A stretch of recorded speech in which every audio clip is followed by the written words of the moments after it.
Welcome back. Welcome if you're a frequent flyer, and thank you for subscribing and flying with me here, getting notified of these videos. And if you're new, I'm happy to have you here. This is the raw truth, and we're going to talk about commitment. And there are these 4 questions that I'm just spawning your reflection and your insight into your relationship. While I may be focusing about other in relationship, I'm also focusing about you. I'm a firm believer that when you're in energetic congruence with yourself, you actually attract energetic congruent relationships, business and professional, and everything just becomes easier. And I had to learn that the hard way because I never was modeled that. But now creating relationships based on what works for me is so freeing. So let's talk about commitment.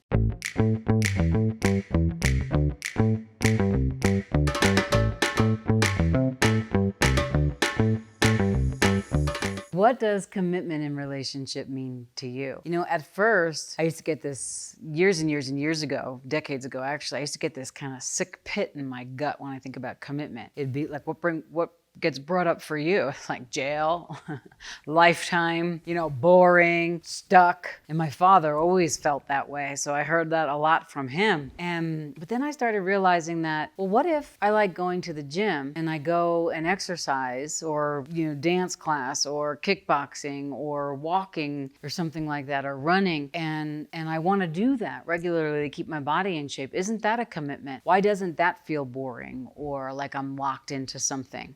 Some of you might say, well, it does for me, but find something that you do regularly that is a commitment that you love, and then see what you've actually decided commitment is about relationship. And maybe there's some mixed messages there or a new circuit or a new frequency that you can create. How do you navigate the lack of commitment in your relationship? Now, the lack of your commitment in your relationship. Like, are you really present? Do you want to be present? Do you get excited about coming home and spending time? Or do you get a little nervous about, the space of the weekend or who knows what? Or, are you afraid more that the other person is less committed to you and doesn't, and is showing that by certain actions, by not, asking you to do something or join in something, or, it's good to have a balance, but if there's no connection together, maybe it's just a business arrangement, and that's okay too. That's a commitment. I know lots of people that have what they call a marriage or a union that is actually a business relationship, and they're very, very happy about it. You have to choose for you and what your commitment to you is. For me, I actually wanted somebody to share my life with, and like a collaborator and a cooperator, and somebody that added, and someone's and everyone's that added to my life and living and creating greater. And this was after lots and lots and lots of years and traveling and workshops and all that stuff, where I never thought I would ever, have anybody be interested in the consciousness seeking that and the bettering in personal development that I was. And, I had some issues with commitment because of that belief system. But then when I changed that belief system and I let go of expecting any kind of commitment from anyone or anything other than me being committed to my life and living, I navigated relationships so different because I took the focus off of making and forcing somebody else to be something, and I just allowed myself to be, which allowed them to be. And that is such an easier way to, in my world, to handle commitment. What do you do with the emotions that come up when you're not committed or caring or wanting to share or be around, or know the other person isn't committed to wanting or sharing to be around? Do you keep giving presents, giving gifts, giving money, making yourself available, cooking, hoping, longing, praying that they're gonna see what you do and then come towards you? No, they're just going to keep taking advantage of you because you're not putting yourself first. And well, they're not actually taking advantage of you. You're taking advantage of you. So maybe your commitment is taking advantage of you. So therefore, you attracted the perfect relationship, someone to take advantage of you. How do you navigate this?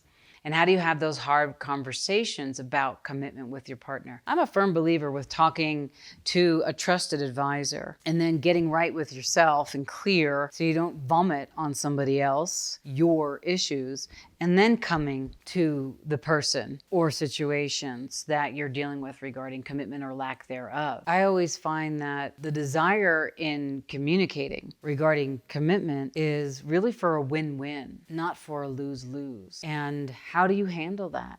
If you're already feeling like you lost something, how do you get yourself to the position like Michelle Obama said, if they go low, we go high, right? Try to go high, but be real about it and pragmatic and amicable and just loving.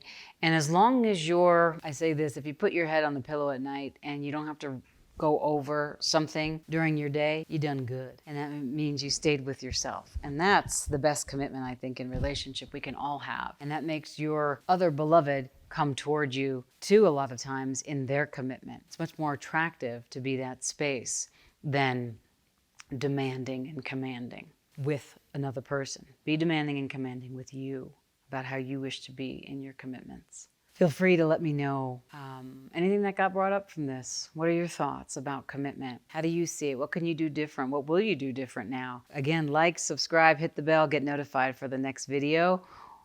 And thank you for being here.